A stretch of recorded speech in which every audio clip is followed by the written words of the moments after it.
حضور اقدس صلی اللہ علیہ وسلم اور حضرت فاطمہ رضی اللہ تعالی عنہا اور آپ کے حسنین رضی اللہ تعالی عنہما کے جنازے میں کتنے لوگ شریک ہوئے؟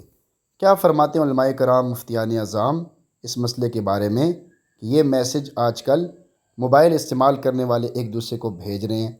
مجھے بھی یہ موصول ہوا تو اس کی حقیقت کیا ہے؟ میسج یہ ہے کہ مسلمانوں کی تابناک تاریخ 10 ہجری 1.5 لاکھ مسلمان 11 ہجری رسول کریم صلی اللہ علیہ وسلم کے جنازے میں شریک ہوئے فقط 7 مسلمان۔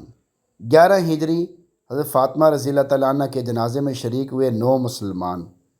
48 سال بعد امام حسن رضی اللہ تعالیٰ عنہ کے جنازے میں اکٹھے ہوئے 12 مسلمان۔ 61 ہجری کی امام حسین رضی اللہ تعالیٰ عنہ کے جنازے میں بھی ایک بھی مسلمان شریک نہ ہوا۔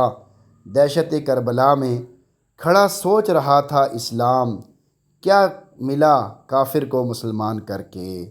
یہ سوال ہو گیا۔ مذکورہ میسج اسلام دشمن عناصر کا پھیلایا ہوا ہے۔ اس میں مذکور ذکر کی گئی تمام باتیں جھوٹی اور واقع کے خلاف ہیں۔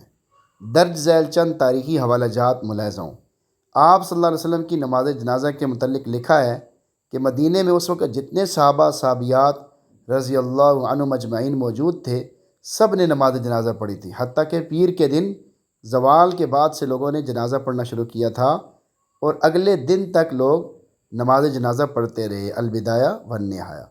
اسی طرح حضرت حسن رضی اللہ تعالیٰ کے جنازے میں اتنی کثیر تعداد میں لوگ شریک ہوئے تھے کہ غرقد بقیع میں جگہ باقی نہ بچی تھی، اور حضرت فاطمہ الزہرا رضی اللہ تعالیٰ عنہ کا جنازے کا ایک قول کے مطابق خلیفہ وقت حضرت ابوبکر صدیق رضی اللہ تعالیٰ عنہ نے پڑھایا تھا، جس میں بہت سے صحابہ کرام شریک تھے، لہذا مذکورہ تعداد کا دعویٰ کرنا بلا دلیل ہے، دلیل کے بغیر ہے۔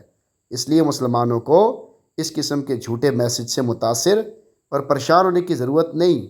یہ کافر لوگ، منافق لوگ اس طرح کے کام کرتے رہتے ہیں، بلکہ اور زیادہ اللہ تعالیٰ کی طرف متوجہ ہونے کی ضرورت ہے۔